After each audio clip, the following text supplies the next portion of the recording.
Hello sa lahat po ng mga Barda fans, Barda lovers, and Barda supporters na nakaabang po sa mga updates po natin.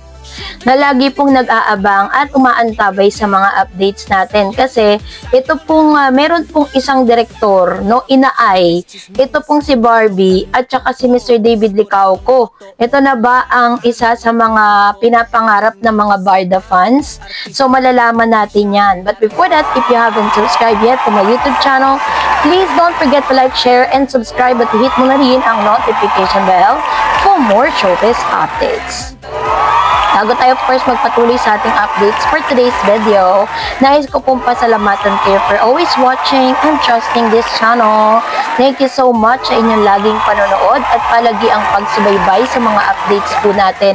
Maraming salamat po. And this time, bago tayo dumako sa ating proper topic for today's video, ay meron po tayong mga napili, no, na mga komento sa comment section na masasabi nating may saysay naman, ano, basahin po natin.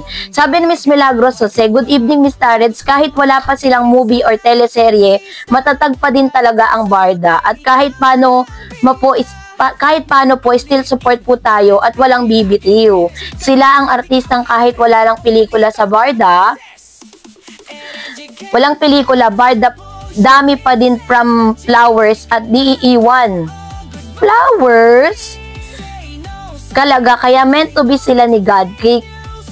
Kaya sila pinagtagpo dahil sila talaga hanggang sa huli. Ayan. So, ito yung kanyang komento patungkol dito sa bagay na ito, no? Pangalawa, sabi pa ng isang comment, sabi ni Miss Igomu Minataku. Ayan, personal po ako nagpapasalamat sa pagpapakulay niyo po sa akin pong channel, ano?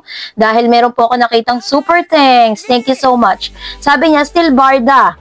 Isa rin ako sa lumalaban sa Barda. Kung lumalaban sila, lumalaban din ang Barda communities. Ayan. So, ito po yung kanyang komento with regards to this. And si Miss Joyce Cesera naman, sabi niya, miss na namin ang Barda, Miss Tareds. Sana magkaroon sila ng movie, teleserye na romantic story na produce ng Octo Arts or Regal Movie Production ay directed sana ni Miss Bernal.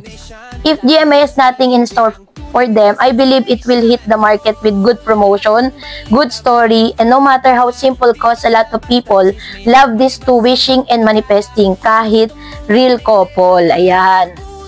So, ito po yung kanyang komento, no? Meron po ako magandang balita para sa inyo patungkol dyan. Sabi po ni Miss Ligaya, we're still waiting and miss them both. The Barda, sweet lovely couple, we really support and care lot to them, Barbie, David. Tapos sabi ni Mr. Jerry, ang damot ng GMA at ang handler ni David, ang parang mga sintu-sinto, marami nagsasabi na inaadlangan nila ang Barda.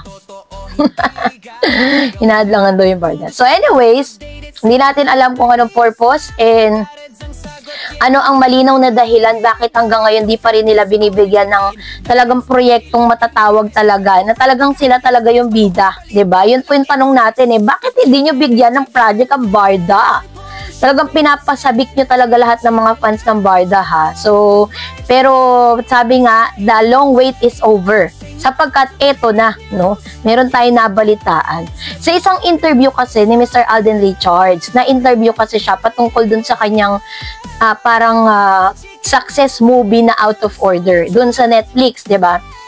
And marami po siyang mga natanggap na criticism, marami siyang mga natanggap na hindi kaganda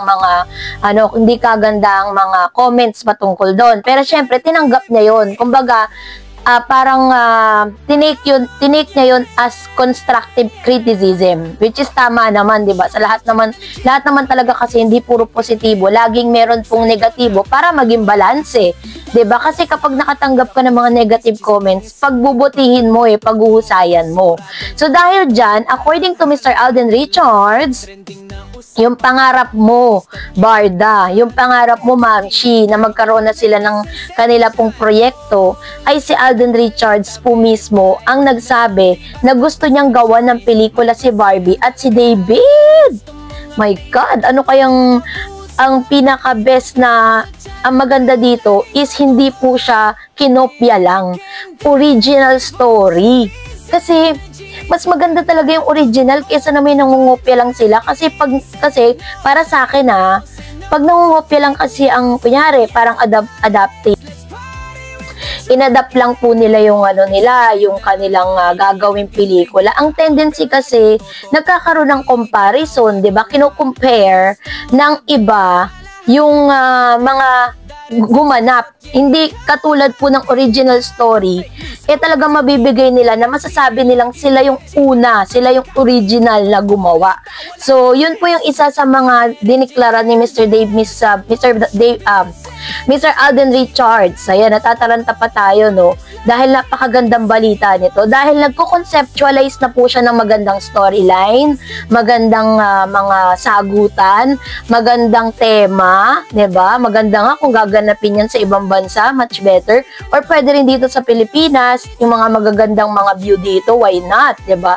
Yun po yung pangarap ng mga Barda fans, at talagang gusto nating maganap sa kanilang dalawa.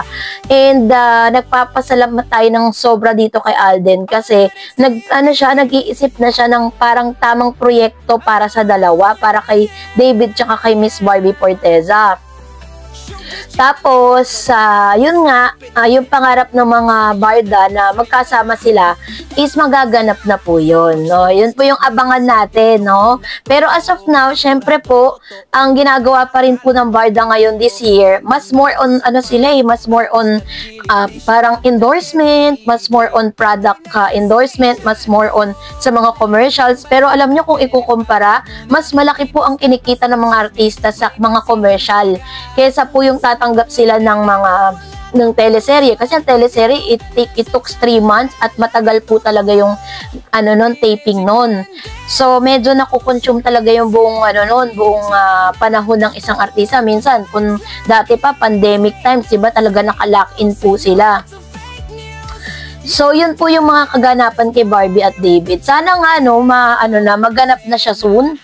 Or hindi man mangyari ngayong taon, parang yung highest expectancy natin for this project na kung saan ito yung pinangako, no? At kinumpirma ni Mr. Alden Richards na siya po mismo ang gagawa ng pelikula or ng proyekto para kay Miss Barbie Forteza and David.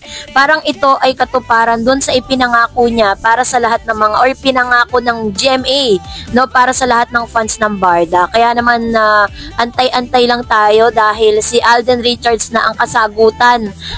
Kasi sabi niya po dun sa kanyang mga interview na pagkatapos po nito ay meron siyang second na proyekto. At ang gusto niyang gawa ng proyekto ay si Miss Barbie Forteza and David Licauco, no? Sana magandang material kasi bagay naman po sa kanila talaga na na original yung material. Kaysa naman po gagawa sila ng pelikula na parang remake, 'di ba? So much better is maganda yung tema, maganda yung kanilang gagawin. So, ngayon lang, that's it for today.